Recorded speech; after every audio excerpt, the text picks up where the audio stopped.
Thank you all for your patience and time. We are gathered here to discuss something. To discuss and vote on an executive order that I have written. What I have come up with in particular could be life-changing, or it could destroy mankind as we know it. Now, I'm going to hand each of you a copy of my final complete draft. I want you all to carefully read it. After we have read it, we will discuss our best options. The decision has to be made by today. Does everyone understand? You may begin reading. You've got to be kidding me! General, please keep a respectful manner in this room. How do you expect me to keep my composure with nonsense like this? You are a grown man. I can expect you can keep your composure. This is very interesting. How long did this take? I started this project 2 years ago. Well, this is certainly something. I would have to agree. So many questions come to mind.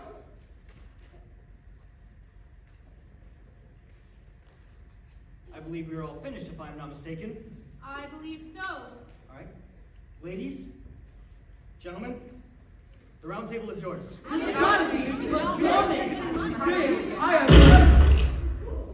I do recall that I wanted a respectful manner in this room. Now why was I instructed to leave my weapons outside while I get to have your peace? General, this is my office. If I wish to carry, then I will do so. Objection! This is not a courtroom. I believe we have established that, have we not? I'm just having a little hard time understanding. I just don't understand how people would think so better the nation. If anything, all of our foreign relations would crumble. I agree. And on top of that, our economy would fall to the ground as we know it. We could fall into a recession, or worse, another Great Depression. Interesting. However, we do have the power and the resources to execute this. It would be totally out of the ordinary, but this is entirely possible. Some of my colleagues at the lab could pick this up very quickly. It would be asinine. It would be asinine as a lawyer to have to go through with this in the courtroom. Of course, another lawyer looking out for himself. Very original. Did you listen to the president? Respectful manners. My apologies, but I think we can all agree that this is beyond... I think this would totally benefit the future of it all. They're starting something new, something totally new and refreshing in the classrooms. Professor, the real world and the lecture hall, two very different places. As is the courtroom. I beg to differ, Doctor. Our real world is also very different in other nations. Do y'all understand that? From my understanding, General, you are worried about foreign relations, correct? Of course I am. What would our sister country think specifically? The United Nations, what would they say? They wouldn't say. They would revolt, attack. Very interesting. Not only that, what about the economy of it all? We are talking about foreign goods and services all gone. And that is not where it ends. Who would want to do any sort of business with us after this? Let me answer for you all. Absolutely no one. Not only would this order take so much taxpayers' money and send middle class to poverty and poverty to debt, but then building facilities would take even more money. No money for workers, teachers, doctors, anyone. Our country would be the next fallen civilization from grace. And why can't we have people like yourselves pay for the expenses? What are you implying? I think what my colleague is trying to say is, why can't I make the top 1% pay for this project? Do you really think they will be okay with that? No, but it's infinitely better than making young adults who are barely even making it in this country pay for it. It wouldn't be a matter of choice if we made it mandatory. Exactly. And make the 1% resent you more than they already do? We wouldn't have the worries of our middle class failing. No, but the top 1% who are holding the economy on their shoulders. The other 99% is holding the economy on their shoulders. Well, the people with facilities, factories, and corporations would just shut down their operations to get back at us if we make them pay. Do you know how many lawsuits this could end in? Will you shut up about lawsuits? Respectful manner, Doctor. I apologize. Like I said before, we are certainly advanced and prosperous enough to execute this order. I would give it 17 years' time. But how would the public feel? How do you think they'll feel? I believe some would be ambitious, but some would feel very scared and anxious. I don't know which emotion would overshadow the other, but either way, I think it would result in chaos. It would cause destruction and death. Families would turn against each other, perhaps even another civil war. However, this isn't anything new. Through all staples, advancements, breakthroughs in history, chaos always ensued. But is so much chaos, destruction, and death worthy of this document? Are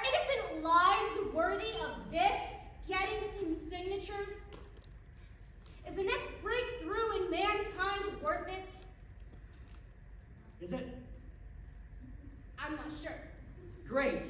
Not even she knows if it's worth it or not. I don't think it'd be worth it. We don't need another civil war. A society would pass that. Are we? I see simple disagreements turn to violence every day on the news. I mean, look at us right now. Yell at each other like wild animals. I've not seen an ounce of respect from anyone in this room. Not one single ounce. Not even us, accomplished minds that come to an agreement. Imagine how much outcry, outrage, and destruction would follow this. But as bad as I know this sounds, I do think it would be worth it. Is that so? Take it back. I beg your pardon? I said take it back. You deserve no say in whether it's worth it or not. You have no idea what chaos is like. No idea what hell is like. While you were walking down, shaking hands, grabbing your degree, I was overseas. I was in chaos.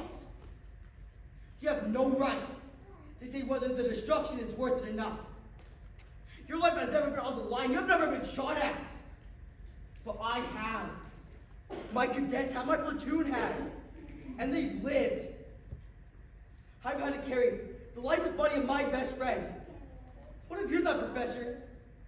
Spew your propaganda?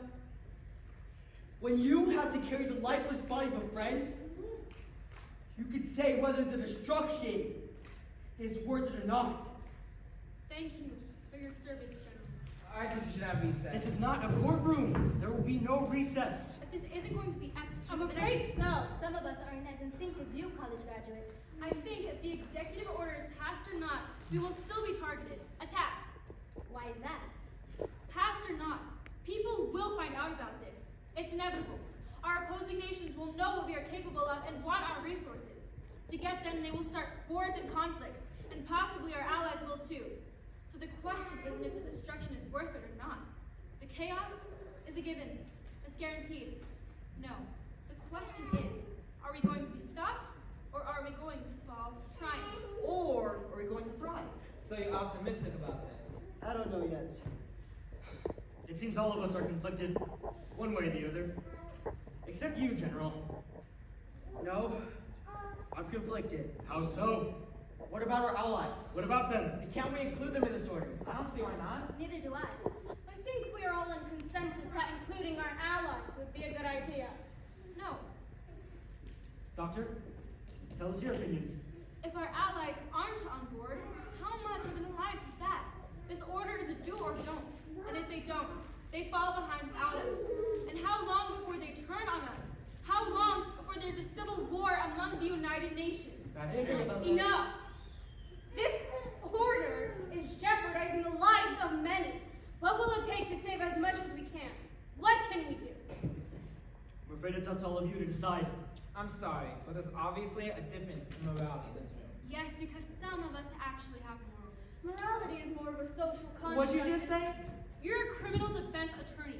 You willingly defend murderers and rapists for your own personal gain. And you? What about me? You're telling me you study and advance our sciences for the common good? Let's be realistic. We don't all do things solely for others. That's rhetorical. We need money to live, so we do things we find easy and good at. For you, doctor, science comes easy for you, so you became a doctor. Professor, you think lecturing young adults is helping them? But in reality, you just like to run your damn mouth. We're alike in some sense. We share this in common. We make a living by talking, do we not? So, let's stop this morality bullshit, and let's talk about the order. You truly are evil. Yeah, sure. How could we even implement what we want to do? I don't think we could. I think if they wanted to be a part of this, they'd have to immigrate here. But you wouldn't allow that, General. I don't allow illegal immigration. There is a difference. Well, if we let people immigrate here, the economy wouldn't be in as much danger as it would if we didn't let them. It shouldn't be a matter of economy. I mean, we're talking about the future of mankind with this order. The future of everything is at stake here. All of you are just worried about the dollar signs. Exactly. We have to be smart and careful with our economy because if we fall, we don't have a safety net. If we fall into World War III. That's a risk we're going to have to be willing to take. It's something I'm willing to accept. I'm so sick and tired of you! What the hell? Can we dismiss him? I'm afraid not. Our General's input is crucial to the order. He's right. How can we trust his input? Do you have any respect? If you all find your seats again, please and thank you! All of you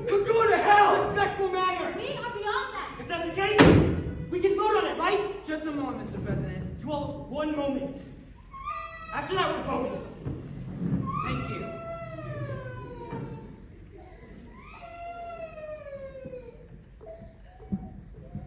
It seems like this will only benefit our nation. Seems like it. And people who want to be a part of it will have to immigrate here. It seems like it. And if we fall, we already fall into what? Debt and destruction? I'm afraid so. And if we don't sign, we surrender to despair. We're ready.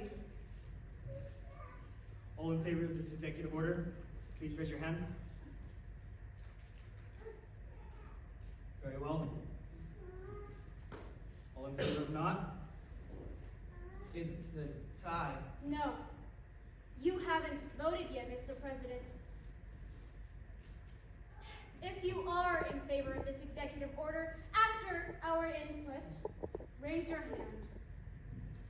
Who's on the line? What is going on? Hello? Jesus Christ! What the hell just happened? Who shot off that Can gun? anyone see? I can't see anything. Mr. President! I can't! Oh my God! What the hell just happened? What does it look like? What if you killed the president?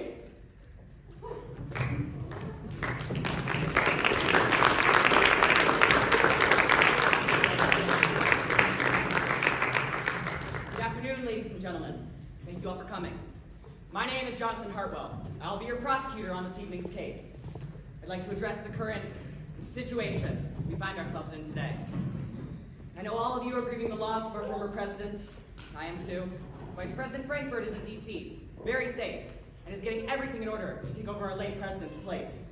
The FBI is running an open investigation at the Bureau and have all 6 suspects in custody. I can assure you, they will not sleep until this order is solved. That's all I have for you. I will not be taking any questions. Let justice be done, till the heavens fall.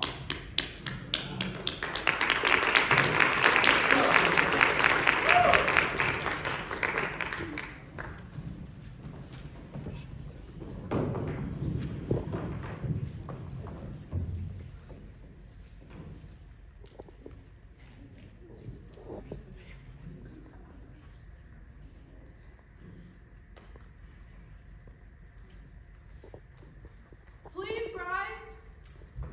The Court of the Second Judicial Circuit Criminal Division is now in session. The Honorable Judge Blanc is presiding. Members of the court, our duty today will be to determine whether the defendant is guilty or not guilty based only on facts and evidence provided in this case. The prosecution must prove that a crime was committed and that the defendant is the person who committed the crime. However, if we are not satisfied with the defendant's guilt to that extent, then reasonable doubt exists and the defendant must be found not guilty. What is today's case? Your Honor, today's case is the United States of America versus Earls, Johnson, Travelstead, Pena, Gomez, and Poyer. Is the prosecution ready? Yes, Your Honor. And to my understanding, Gomez, you will be defending yourself as well as the 5 others, correct? Yes, Your Honor. Is the defense ready? Yes, Your Honor. Let us begin with opening statements. The prosecution may come take the podium. Your Honor, my name is Jonathan Hartwell. I will be representing the United States of America in this case. I intend to prove on the day of February 18, 1976, that these 6 people went into the White House with the intention of murdering the president. Please find all 6 of them guilty of the charge of first-degree murder. Thank you. Your Honor, members of the jury, my name is Daniel Gomez. I will be representing myself, as well as Earls, Johnson, Travelstead, Pena, and Poyer in this case. We intend to prove on the day of February 18, 1976, that none of us were involved in the murder of the president. Please find us not guilty of any charges. Thank you. Thank you. Prosecution, you may call your first witness. Thank you, Your Honor. I call to the stand the Secret Service agent, Rosa. Will the witness please be sworn in by the bailiff? Will you raise your right hand? Do you swear to tell the truth, the whole truth, and nothing but the truth? I do. State your name for the court. Jaden Rosa. Let's begin. What were you to our late president? I was a Secret Service agent. Well, one of them. Thank you for your service. And where were you on that day? I was in the White House, pacing out in the halls while the president was holding his meeting. And do you recall the president's mood that day? He seemed the same as usual. Nothing different than any other day. In fact, He did seem a little excited. He had a good breakfast that day and got ready a little earlier than usual. Thank you. No further questions, Your Honor. The defense may now cross-examine the witness. In the president's 2 terms, did he show any signs of mental illness, Such as? depression, or schizophrenia? No, not at all. He was a very outgoing person. I never saw him that way, nor did he show any signs. Why were you not in the room with us on that day? He insisted on us staying outside. He said he could only have all in the room, for he did not want to know anything about it. That is it for now. No further questions, Your Honor. You may step down. At this point, we will turn to the defense. You may call your first witness. Thank you. I would like to call Megan Johnson to the stand. Will the witness please be sworn in by the bailiff? Will you raise your right hand? Do you swear to tell the truth, the whole truth, and nothing but the truth? I do. You may begin your direct examination. What do you do for a living, Johnson? I am a stockbroker, down at Wall Street. I hear you're very accomplished. I don't want to seem unprofessional or boastful, but yes, I am. Who'd you vote for in the '68 election? I voted for a late president. And how do you feel specifically about a late president's tax policy? I thought it was great, especially in this free market economy. That is it. No further questions, Your Honor. You may begin your cross-examination. How much money did you make in 1975? I made $250,700 after taxes. And how much money did you make in 1969 before a late president implemented his tax laws early 1970? I made $460,250. And how did that make you feel, losing all your hard-earned money to the government? I was living. Oh, I bet that made your blood boil. I bet you wish you could talk to the president in person to change his mind. There was nothing I could do. That was until the day you walked into the White House. You had all the free will that day. Maybe to take your lividity out on the president. Objection, Your Honor. Argumentative. Overruled. Sit down. I was there to discuss a whole entire different thing, other than taxes. What were you there to talk about? We all signed NDAs before walking into the White House. Due to confidentiality, I, or any of us, aren't allowed to say. Very well. Are you done? One more question. Did you kill our late president? No, I did not. All right. Let the record show that defendant Johnson pleaded not guilty to the charge of first-degree murder. You may step down. You can now call your next defendant. Thank you. I would like to call 7 Earls to the stand. To confirm, your name is 7 Earls, correct? Yes, Your Honor. Swear her in. Will you raise your right hand? Do you swear to tell the truth, the whole truth, and nothing but the truth? I do. You may begin your direct examination. Earls, are you employed? No, I am not. How have you been able to sustain yourself? I live with a group who make an income and pay for our expenses. How many of you are there? I live in a home of 16. Wow, must be a lot. It isn't.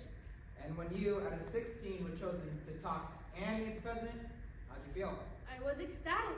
And you had no malicious thoughts. Of course not. I was more than willing to have an open and honest discussion. Interesting. That is it. No further questions. Prosecution? You said a home of 16, correct? That is correct. What about in 1967? What do you mean? In 1967, it was a home of 18, correct? Yes. What happened? 2 of our family members had to leave. What does immigration mean to you? I believe we should have open borders. We are all people of Earth. And would you say our president would agree with you? No, I would not. In fact, he kind of closed our borders in a messy way, didn't he? Yes, he did. Which resulted in 2 of your guests having been sent back to Mexico. They were deported, yes. Who were they? What? Who were the people that got deported? A mother and son. And how did you feel when they left? Felt like there was a death in the family. How did you feel towards the president? For the first time in a long time, I felt hatred. So much hatred that would drive you to taking his life. No! I see. That is it, Your Honor. You may step down. You can now call your next defendant. I'm sorry for your loss. I would like to call General Wilson Poyer to the stand. Will the witness please be sworn in by the bailiff? Will you raise your right hand? Do you swear to tell the truth, the whole truth, and nothing but the truth? I do. Begin your direct examination. I'm not very familiar with the military, but you did have to take an oath to serve and protect. Is that right? I did. So, you would say your loyalty to the United States would invoke you from any sort of harm to your commander-in-chief. Of course it would. That is it. No further questions. And thank you for your service. Prosecutor? I just want to preface this by saying thank you for your tremendous service. I remember turning on the TV and seeing that horrible war you boys were in. Can imagine how awful it must have been to be there. I was just doing my duties, serving my country. Your duties. And who gave you these duties? My lieutenant. No, not your lieutenant, not your platoon, not anyone. Why do you think you were serving over there? There was conflict. No, there wasn't. And you know there wasn't. The only reason you were over there was because good old Uncle Sam told all you scared little boys to go do his dirty work. But he disguised it as you doing something good for your nation and your family. But it couldn't have felt good, killing all those people, watching your friends fall on the front lines. You must have felt burdening. You must have felt guilt. You must have felt lost. But it wasn't you, General. You were just doing what you were told by good old Uncle Sam. Objection. Leading. Sustained. Start wrapping it up. But do you know who's best friends with Uncle Sam? The president. He was the one who deployed you. He was the one who made you kill all those people. He is the person that had all of your friends killed. He did it. And I know you know that. I know you know he was responsible for all this unnecessary warfare. And all the hate you must have knowing that. I wouldn't be able to live with this. Not only did I live with it, I kept going forward. It wasn't easy though, was it? I heard you have quite a temper. It is a surprise to see you this calm, General. Something bothering you? Is there an image you can't get out of your head? Of course there isn't. There are multiple. Graduating, boot camp, death, destruction. All of these are in your head, and you had to do something about it. So you had to get your perfect closure and kill the president. Prosecutor Hartwell, that is enough. Find your way back to your seat. Can we have recess, please? Very well. We will have a 5-minute recess.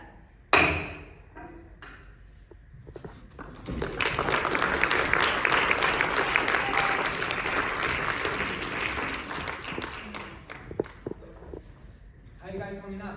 I can't say I'm holding up. I'm upset. Well, you guys are doing good. Just keep it guarded. They aren't letting anything past them. How are they so good? That's not what is important. What's important is you guys staying sharp. It's 2 crazy years, and I believe in you guys. General? Okay, it's between all 6 of us right now. Which one of you did it?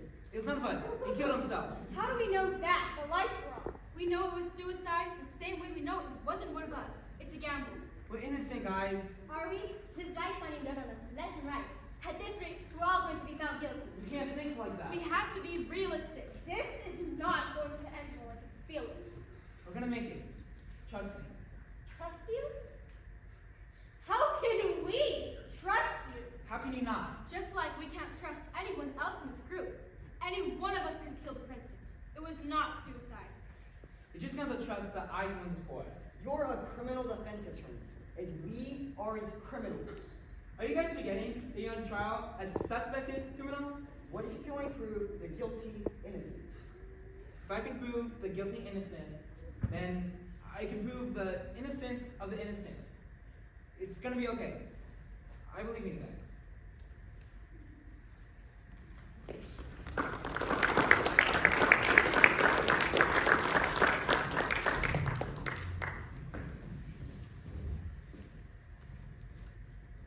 You may all be seated. You can now call your next defendant. Thank you. I would like to call myself to the stand. Yourself. I'm also on trial as a suspected murderer, am I not? Carry on. Please state your name for the court. Daniel Gomez. Swear him in. Will you raise your right hand? Do you swear to tell the truth, the whole truth, and nothing but the truth? I do. Begin your cross-examination. Who did you vote for in the 1964 and 1968 elections? No one. Do you live with anyone currently? No, I do not. Looks like you graduated from Harvard Law School. Congratulations. Thank you. That's something to be proud of. I would say I'm very proud. Very prestigious school. But they taught you a lot over there.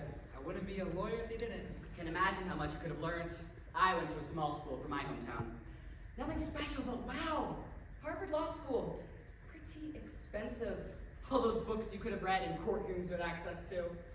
To me, it's like Christmas. I was very fortunate, yes. With all that knowledge, it seems you can know everything. Such as?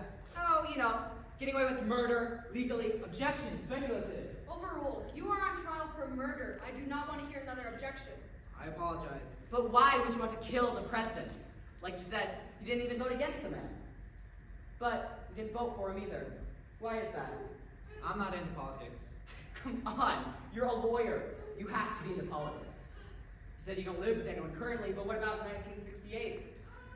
What about 1968? That's when you were living with your ex-girlfriend. Is that correct? Yes. What happened with you two? What do you want me to say? We split up, but no longer together. Why not? We had a disagreement. Disagreement about something big, I'd imagine. Like kids? No? Wonder what it could be. Well, it can only be one other thing. You disagreed politically. Who did she vote for in 1968? After you guys split up. A late president's opposing candidate. Is that so? The president broke up you and your true love. How heartbreaking. Taking away the one thing in this world you love and nothing you could do about it. Unless you could get back at him. Get back at the one person who wronged you in this world by taking his life. I did not take his life. All right, that is all, Your Honor. Okay? Next defendant. I'd like to call Chris Pena to the stand. Will the witness please be sworn in by the bailiff? Will you raise your right hand? Do you swear to tell the truth, the whole truth, and nothing but the truth? I do. Begin your direct examination. You are a teacher, correct? Yes, one college professor. And in your lecture hall, how anti-war and murder are you? Very much so. I don't condone violence in any sort of way. And you convey that to your students. Of course I do. That is it. No further questions. Prosecutor. I'm gonna be honest, I don't suspect you. You're too much of a coward to kill someone. That gun would be too heavy for you. Therefore, I am nothing for this defendant. Okay. Well, Unless you wanted to prove something. Excuse me? Unless you wanted to prove to the world that you aren't a coward. That you're something more than a lowlife who sits behind a desk all day grading papers. What better way to do that than to kill the president? I already know how liberal you are. You hated the president. You hated his policies. Did you kill the president, Professor? No, I did not. Of course you didn't. You low-life, sad little coward. What a joke. Shut up! that is enough. You both will keep your composure or I will throw you out of this courtroom. Yes, Your Honor. At this point, you are calling your last defendant. Please state your name for the court. Kylie Chavelson. Swear her in. Will you raise your right hand? Do you swear to tell the truth, the whole truth, and nothing but the truth? I do. Begin your direct examination. You are a doctor, correct? That is correct. And I'm also not familiar with the doctor world, but you did have to take an oath, is that right? Yes. And it was the Hippocratic oath, is that correct? Yes. Just the thought of death is something you doctors resent. It's something we do wish we could stop a lot of the time, yes. That is it. No further questions, Your Honor. Prosecutor, You studied abroad for a semester, correct? I did some of my studies in Switzerland, yes. Their healthcare system is quite different from ours, correct? Very different. What did you think of their system? I loved it. So when you came back to ours, it must have been a disappointment. It was very disappointing and discouraging, yes. The kind of thing that makes you wish you could have done something about it. Wait, there was something that could have been done. The American healthcare bill was something very similar to the system in Switzerland. Was it not? It had similarities, yes. So when there were talks about it getting passed, I bet you were excited. It was hopeful for a brighter future, yes. When it was vetoed by our late president, I bet that crushed your dreams. It was out of my control. Oh, but the guilt you must have felt! Sending people into debt after saving their lives, putting them in another horrible state of living conditions, giving them their last bit of hope just to take it away. Devastating. The guilt that must have piled on your shoulders must have been unreal. Must have sent you to do something heinous. I did not kill the president. I didn't say that. But you were sitting right next to him. And it was so hard. Sitting next to the man responsible for sending all those people you saved back into hell. But these people were mere strangers to you. You didn't lose anyone meaningful. Oh wait, your mother. Your mother was able to afford those bills. Your mother was able to afford her treatment. But it was so hard. Seeing the first woman a person loves leave this world, all because of him. He took your mother, so you just had to get revenge. You take the life of the man who took your mother. That is enough. Your Honor, that's all I have. Thank you. You may step down. Well, the evidence seems clear to me. It seems to me all 6 of you had a motive to kill the president on that day. It seems all 6 of you had a plan to kill him. That is why I hereby sentence all of you to... Wait! What? I killed him! What? I killed the president with his own weapon! Your Honor, my defendant clearly doesn't know what he's saying. General, All these people are innocent. They haven't committed any crime that I know of. Especially murder. I knew it was you. What are you doing, man? You have heard our testimony about the events that took place that day in the White House. I'd like to provide some extra information to help persuade your decision in this judgment. I got a letter from the White House saying I was invited to have a discussion with the president. After finding out the president had his own weapon, though, I knew I'd have the perfect opportunity to kill him. So I did. Please find me, General Wilson Poyer, guilty of first-degree murder. Thank you. if what you tell me is the truth, then I, the judge in the case of the United States of America versus General Wilson Poyer, find the defendant guilty of first-degree murder and grant you the max sentence, which is the death penalty. Do you understand? Yes, Your Honor. Thank you all for your service today. Court is adjourned.